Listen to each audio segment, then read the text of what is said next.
I beg to move that this House do now adjourn. The question is this House to adjourn. Patricia Gibson.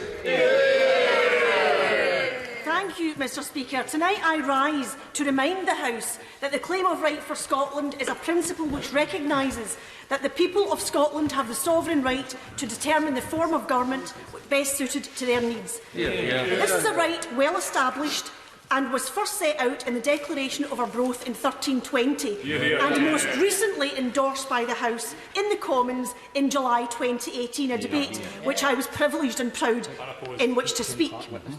In Scotland, this House is not recognised as sovereign. The people of Scotland are sovereign, and they are angry that this House, this government, is overreaching itself by trampling all over Scotland's devolution settlement, with repeated and concerted attempts by the Tory benches opposite to shout down members of these benches when we dare to speak up on behalf of Scotland. The debate tonight comes at an extremely critical time for Scotland, with the UK on the cusp of withdrawing from the European Union, something which the people of Scotland rejected by a significant majority, but is to be imposed upon them against their expressed democratic wish. However, if you accept the European Union referendum result in England, despite all the cheating and law-breaking that we know went on, if you accept that result, because the democratic will of the people of Scotland is different from the democratic will of the people of England, then too bad. Scotland is to be ignored, dismissed and dragged out of the European Union anyway. And with the Westminster power grab and the lack of consent given to this disastrous Brexit by the Scottish Parliament, the devolution settlement has been trampled underfoot by this government. So much for a so-called union of equals. So much for Scotland leading the UK, not leaving the UK.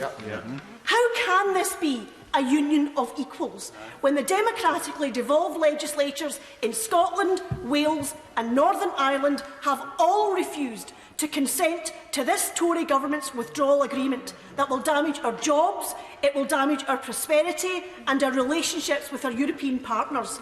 This Brexit, which may yet deliver a no-deal scenario, is to be forced on Scotland against her will, exposing for all to see the myth of the so-called union of equals. In the general election a few weeks ago, the Tories in Scotland unequivocally urged voters in Scotland to vote Tory to stop Indie Ref 2. We in the SNP stood firmly and proudly on a platform of saying no to Brexit and saying yes to the people of Scotland's right to choose their own future. And Scotland, by and large, I'll just finish this point.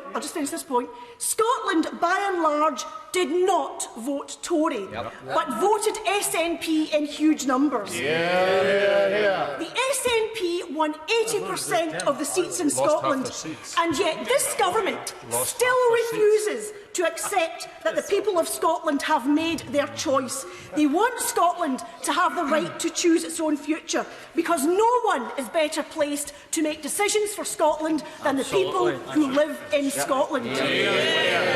Now, I hear what the Honourable Lady is saying, but in the week of the general election in my constituency and other constituencies, SNP candidates told voters that this election wasn't anything to do with independence. They were to vote SNP if they were against Brexit or if they were against Boris, but it had nothing to do with independence. But yet at 10 o'clock on the 12th of December, it was all to do with independence. This is the kind of willful fingers and ears that we have come to expect. Not everybody in Scotland who voted SNP is yet persuaded of the arguments for independence. But what they do want, Mr Speaker, is the right to choose. Now we know, that's what we stood on. We know that the Minister will say, he will trot out well-worn phrases, the lily-livered lines about the SNP not winning over 50% of the popular vote in the election in 2019. However, he must consider that the first-past-the-post voting system, which he supports, is the one in which we are working. And further to this, the SNP in Scotland has won the council elections in 2016, the Holyrood elections in 2016, the general election in 2017, the European elections in 2019 and the general election in 2019. And each of these 5 elections were contested on one proposition by the Tories opposite, and that was vote Tory to stop IndyRef 2. The Tories in Scotland, Mr Speaker, the Tories in Scotland never mentioned any policies, they never discussed any other issues, they simply said vote Tory to stop IndyRef 2. And yet still, Mr Speaker, they could not get close to beating the SNP in these elections.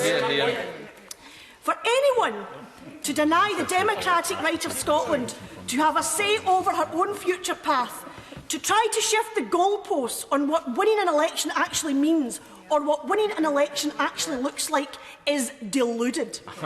Doing an impersonation of King Canute, trying to hold back the tide, simply shows the desperation and arrogance of this government, who thinks that if it can just ignore the pesky Scots for long enough, they will just give up.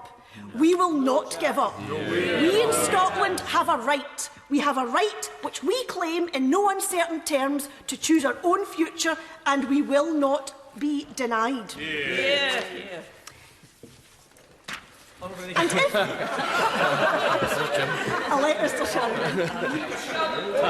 Mr. Speaker, can I commend the Honourable Lady for her hard work on behalf of her constituents and how much it means for her to come back to this House.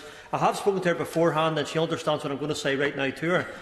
Does the Honourable Lady accept, while many people have voted for her because of who she is and her hard work, and for the party members and colleagues here as well, that many people who vote Scots Nats, I'll say a certain proportion of them, do not accept for independence? Does she accept that?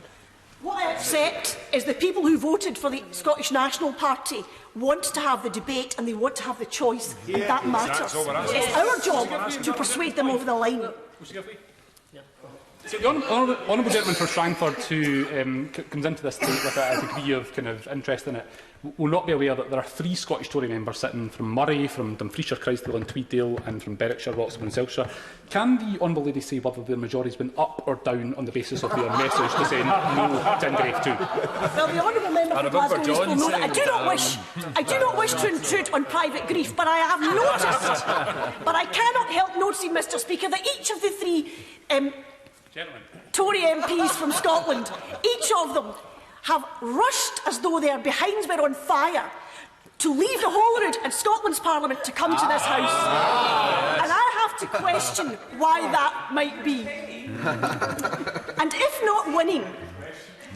not winning over 50% of the popular vote is the only tool in the government's arsenal to deny the people of Scotland the right to choose their own future, then where is the democratic mandate for this government to press ahead with its version of a damaging Brexit? A Brexit born out of a very narrow referendum result, with the Electoral Commission itself saying that that referendum was characterised by law-breaking, cheating and dishonesty. In last year's general election, the Tories won 43.6% of the vote. Now, if we follow the UK's government logic on IndyRef 2, then this Tory government most certainly does not have a mandate for its version of Brexit either. And therein is crystallised the unsustainability of the Tory government's position, to which even, and this might be a surprise to some of the members opposite, the government's position is so unsustainable that even some frontbench Tory MPs are admitting it secretly off the record. For the government to continue to hold on to the unsustainable position that Scotland should be denied its claim of right to exercise its democratic will to determine its own future, this will and can only deepen the current constitutional crisis. There is no doubt that England and Scotland's elected representatives have quite different and diverging constitutional mandates, but be in no doubt, each mandate is as valid as the other. Now let me turn to the tired and frankly insulting mantra trotted out too often by the benches opposite. The people of Scotland voted no to independence in 2014. They did. There's no denying that. And it seems, according to the beleaguered and very absent Secretary of State for Scotland, it appears not. It matters not how the people of Scotland voted in the past 5 elections or how they may vote in future elections. The Secretary of State has apparently decided that independence for Scotland can only be put to the people of Scotland once in a generation, regardless of any democratic choice they may choose to make. Summarised as, you'll have had your democracy then. This is quite frankly absurd and silly talk and insulting to the people of Scotland. What the Secretary of State for Scotland has revealed is either he knows nothing of or does not subscribe to the claim of right for Scotland, or he has clearly not read the Smith Commission, which is odd for a Secretary of State for Scotland, and I wish I could say I'm surprised about that. I hope the Minister standing in tonight for the beleaguered Secretary of State for Scotland, I hope he does not, when he gets to his feet, insult the House or the intelligence of the people of Scotland by saying this once-in-a-generation nonsense. I would draw the Minister's attention, and he really ought to listen to this because it's really important. I would draw the Minister's attention to the final report from the Smith Commission, more specifically, Chapter 2, Section 18, which clearly states, and I quote, "It is agreed that nothing in this report prevents Scotland becoming an independent country in the future, should the people of Scotland so choose." That seems pretty clear to me, and the former Secretary of State for Scotland, no wonder he's blushing. He's incapable. This unanimous verdict of the Smith Commission was an implicit agreement that a second referendum vote was and is constitutionally valid. It is inconceivable, Mr Speaker, inconceivable that this would have been included in the final published report if the members of the Smith Commission, a bare 2 months after the first vote, thought the matter had been kicked into the long grass for a generation. Because democracy is not an event. It is a growing, living, evolving, organic thing. And an expiration date cannot be put on it by this or any other government. And let's not forget, the appetite for a second independence referendum is easy to understand.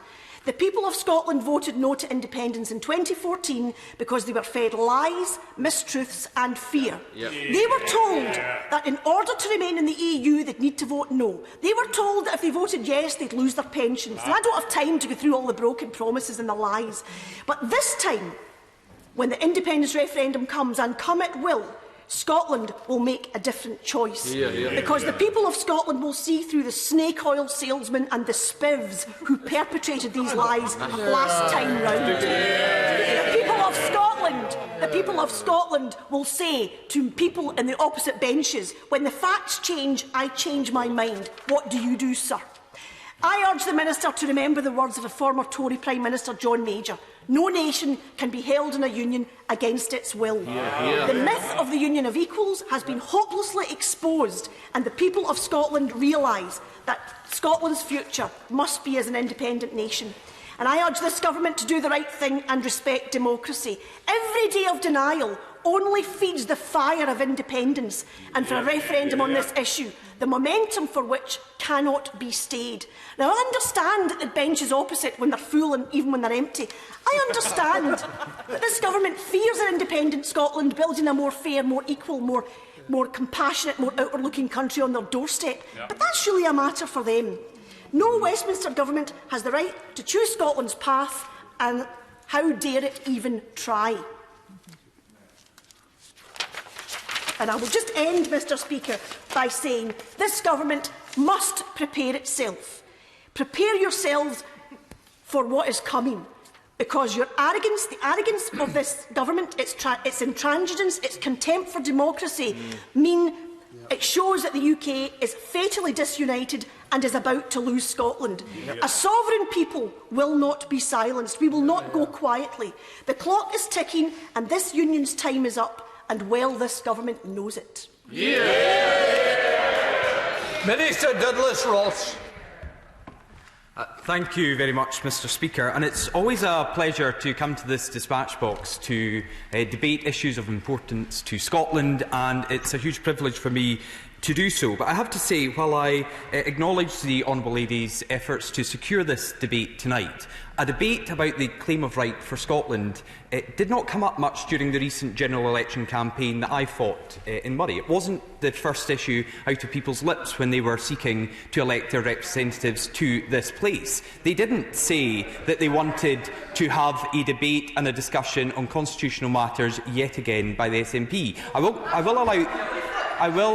will allow the gentleman in a moment. What they were really interested in during the most recent election campaign in Murray, when I spoke to them on doorsteps, in hustings, at street stalls, they were interested in the fact that the Scottish economy is growing slower than the UK economy. They were interested in the fact that Scotland's National Health Service has been underfunded and understaffed by the SNP Scottish Government, an SNP Scottish Government that from 2012 to 2013, between 2012 and 2013 and 2017 and 18, increased spending in the NHS by 13.1%, compared to increased spending in England by the UK Conservative Government by 17%.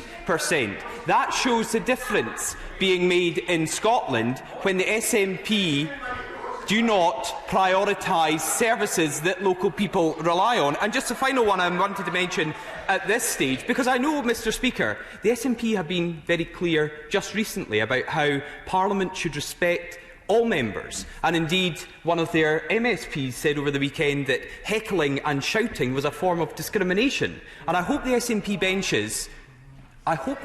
benches consider those words when they are trying to shout down a minister who is trying to respond to this debate. I'll quickly give way to my honourable friend and then I'll come back.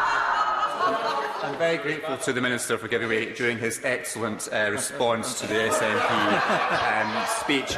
But I wonder if the Minister is aware of a quite shocking tweet from Paul Wheelhouse, the SNP Scottish Government Minister, over the weekend in response to a tweet that I put up about a burn supper, questioning my Scottishness because I don't share his nationalist agenda. Does he agree with me? Does the Minister agree with me? This type of bullying and intimidation we see all too often from the benches opposite is not acceptable in this society. And secondly, it's perfectly possible to be a proud Scot and also a very proud Brit.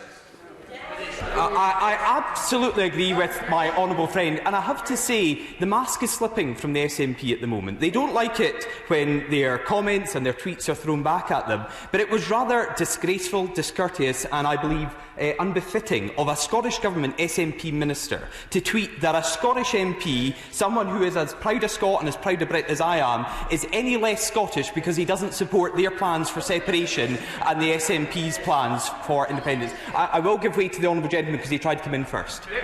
Friend the Minister for giving way on that point, and he knows that he and I got on fairly well. But I wanted to come back not to this idea of a kind of backfighting between the SNP and the Conservatives, but to his point about the claim of right for Scotland, which he said was not contentious during the course of his election in Murray, which of course his vote fell quite significantly. But on that issue of the claim of right, he of course was not one of the members in this House. In fact, if I recall correctly, I took part in that debate that night and no member opposed that. So if it was not a contentious issue then, why is it a contentious issue tonight for the Minister? I'm grateful, Mr Speaker. I think if the honourable gentleman reads the official report of this debate, I didn't say it wasn't contentious. I said it wasn't the pertinent issue. No. Well, perhaps across Scotland, but certainly Murray, it wasn't the top issue that people were campaigning on and urging their politicians to raise if they were elected to this place. I think it's only right that we look at the key issues that people were looking for in the general election, and I think the honourable gentleman would perhaps agree that even in his own seat in Glasgow, the claim of right was not the issue that people were queuing up to discuss. I'll give way to the honourable lady who secured the debate. For giving me. Can I just say to the Minister that if Scotland's right to choose is not something that people were exercised about when you were going out campaigning, why were all the Tory party leaflets in Scotland about vote Tory to stop Indian F2? And can I also ask him, he spent a lot of time tonight, for reasons that I'm not quite clear about, because the debate is about the claim of right for Scotland, he spent a lot of time talking about devolved issues. Can I say to the three members of the Tory party opposite that if you wanted to discuss devolved issues, maybe you should have stayed in the Scottish Parliament? Well, I'm sorry that the honourable lady thinks that the healthcare in Scotland is not important enough for her. her. I'm sorry that the Honourable Lady thinks the education system in Scotland is not important enough for her, but we are elected as representatives of our constituencies, and Scotland is blessed to have two governments, and when one government is failing and letting it down, I think that it is incumbent of all politicians to raise issues that affect our constituents day in, day out. I'll give way to the honourable gentleman who's been trying to get in. Mr. Speaker, I think I'm right in saying I am the only member of this place today whose name is actually on the claim of right. That's something I'm very, very proud of indeed. The claim of right to which I put my name was about the Scots having control over their own destiny and over their own services, if you like. Surely, therefore, the standard of service delivery we see is what the Scottish Government will be judged against. Right now, we know it all, all of us, all of you in the Scottish National Party know this, that on the health front, the Scottish Government is failing. We know on transport it's failing. Yes, oh yes, we do. And on that, the Scottish Government will be judged. And if indeed Ref 2 ever comes to it, they will be judged according. And I think, so I say to the Scottish National Party, be careful what you wish for. I'm grateful to the honourable gentleman for that intervention, and it's quite telling, sitting on the front bench here, to look at the faces of the leader of the Scottish National Party, who has been very considered in his reactions during this debate, compared to some of the reactions of other members of the SNP. Because something that the right honourable gentleman for Roscommon-Lochaber is very accustomed to saying in this place is that the people of Scotland are watching. And I think if people back in Scotland are watching tonight, they are seeing an SNP parliamentary group who are obsessed with the Constitution, who simply want to speak about separation, but don't want to discuss the relevant issues for constituencies across Scotland. I have given way. Well, I'm sorry if SNP members continue to shout me down, but I listened to the debate. I listened to the debate from the Honourable Lady.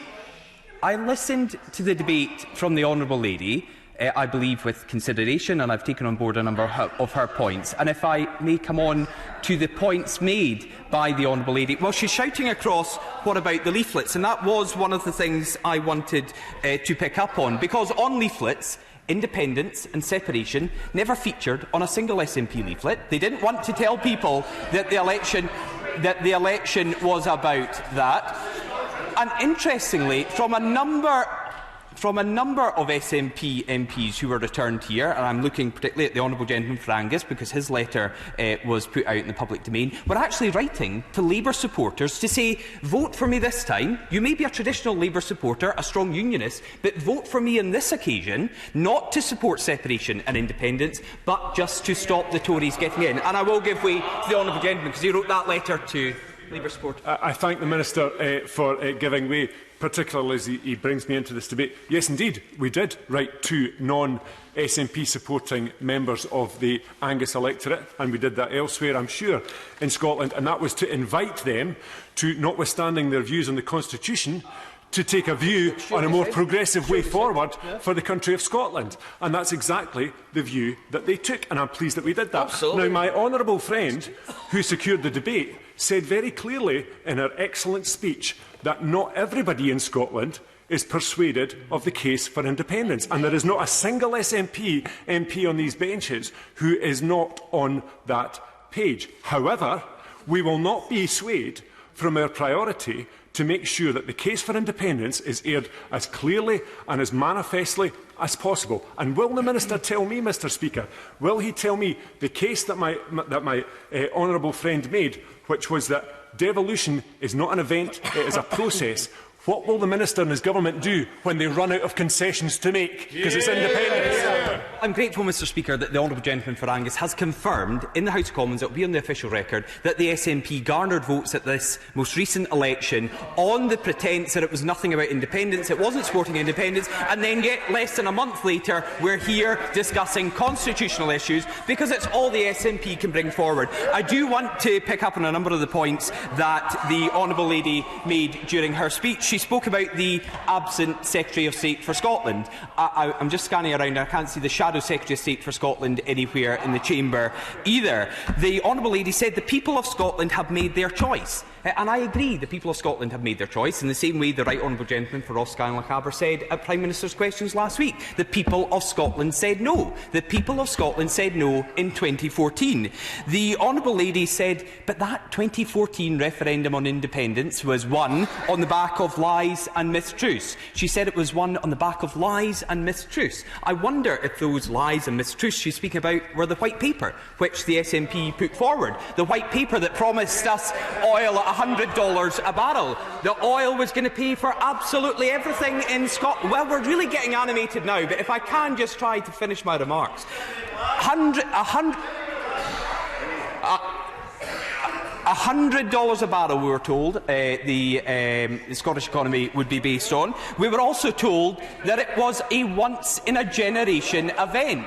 That is not rhetorical flourish, as some of the SNP would now like to say. That is written in black and white in the white paper that they put forward for independence. That was their model for separation, and therefore, well, the Honourable Gentleman is shouting from a sedentary position. What page? I can do better than that, Mr Speaker. It was in the 6th paragraph of their document to take Scotland out of the United Kingdom. They said very clearly it was a once-in-a-generation event. The Honourable Lady also, in her speech, was mentioning how successive election results have proved that the SNP have the support across the country, and she, reeled off a number of elections where the SNP have been successful.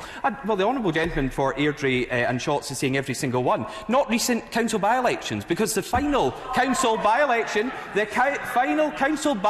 of the decade in Scotland was held in my Murray seat, and I'm delighted that the Keith and Cullen ward returned a Conservative councillor. And only last week, Mr Speaker, the first council by-election of the decade elected a Scottish Conservative. And do you know the percentage of vote to the Scottish Conservatives in that recent by-election? 62%. A Scottish Conservative councillor elected with 62% of the vote. So it's no surprise at all that the Honourable Lady refused to even comment on those successes of the Scottish Conservative Party. This, well, big picture, I think that's a big picture to win 62% of the vote. As I said at the beginning of my remarks, Mr Speaker, I think there are many things we should be focusing on in this Parliament and indeed at Holyrood that the public in all our constituencies can relate to and can be assured that their politicians are dealing with. We should be focusing on these issues, such as the fact that the Royal Hospital for Children and Young People remains unopened by the SNP because they have failed in their hospital building. We shouldn't be dismissing the concerns of the state of our Scottish police stations, which have been shown to be flooding and roofs coming in. These are the issues that the people of Scotland expect our politicians to be dealing with, not constitutional wrangling, which we always get from the SNP, and I think they should focus on that, Mr Speaker. Thank you. The question is this House to now adjourn. As many of that opinion say aye. Aye. The ayes have it. The ayes have it. Order. Order.